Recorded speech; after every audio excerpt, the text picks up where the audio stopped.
Assalamualaikum warahmatullahi wabarakatuh. Perkenalkan, nama saya Farah Fadila dengan nomor NIM 120802230608, berasal dari kelas Agroteknologi 2B.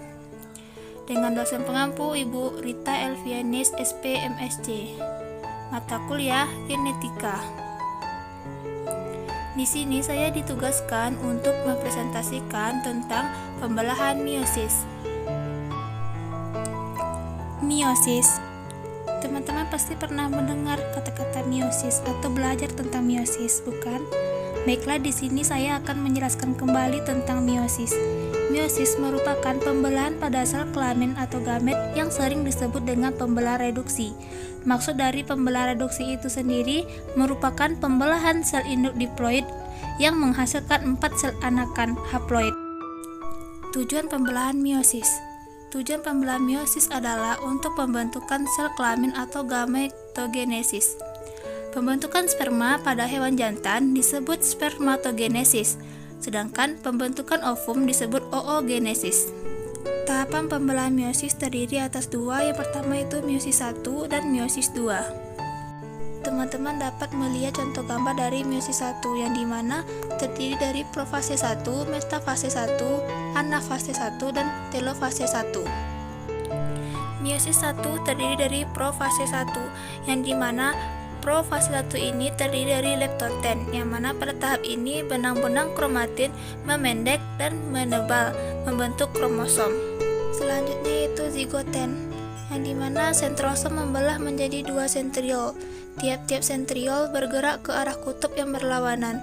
Terjadi sinapsis antar kromosom homolog dari gamet kedua induk.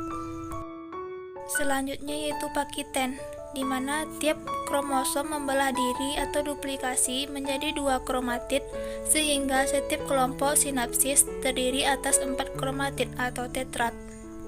Selanjutnya itu diploten, yang mana kromatida membesar dan memendek bergandengan yang homolog dan menjadi rapat. Selanjutnya itu diakinesis, yang dimana ditandai dengan adanya pindah silang atau crossing over dari bagian kromosom yang telah mengalami duplikasi. Hal ini hanya terjadi pada meiosis saja, yang dapat mengakibatkan terjadinya rekombinasi gen, nukleolus dan dinding inti menghilang.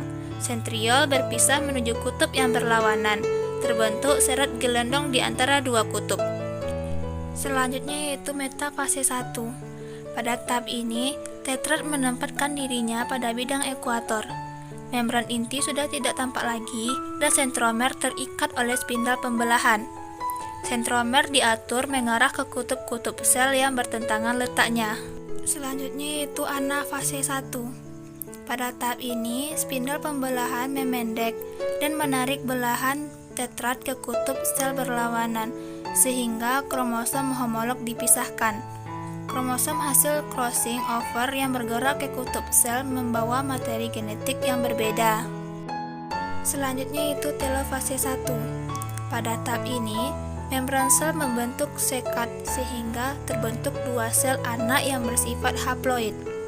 Tetapi, setiap kromosom masih mengandung 2 kromatid atau sisa kromatid yang terbentuk melalui sentromer. Selanjutnya itu meiosis 2, yang mana setelah mengalami tahapan meiosis 1, maka pembelahan akan lanjut ke meiosis 2. Pada tahapan ini juga mengalami profase, metafase, anafase, dan telofase.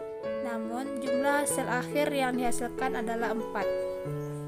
Tahapan dari meiosis 2 yang pertama yaitu profase 2, yang dimana membran inti dan nukleolus lenyap di tahap ini, sedangkan sentriol mulai bergerak ke kutub yang berlawanan. Lalu sentromer terikat pada benang-benang gelendong. Selanjutnya ada yang namanya metafase 2, yang dimana di sini kromatid berjejer di bidang ekuator. Selanjutnya yaitu anafase 2, yang dimana sentromer melakukan pembelahan, kromatid memisah, dan masing-masing bergerak ke arah kutub yang berlawanan.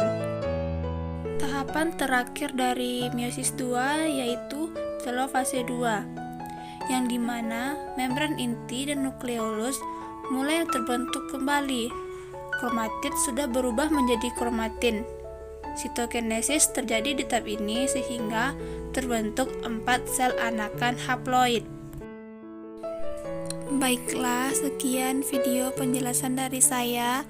Semoga video ini bermanfaat untuk teman-teman sekalian. Dan jika kalau ada kata-kata dan penjelasan yang kurang jelas, saya mohon maaf. Saya ucapkan terima kasih banyak kepada teman-teman dan ibu. Saya akhiri dengan wassalamualaikum warahmatullahi wabarakatuh.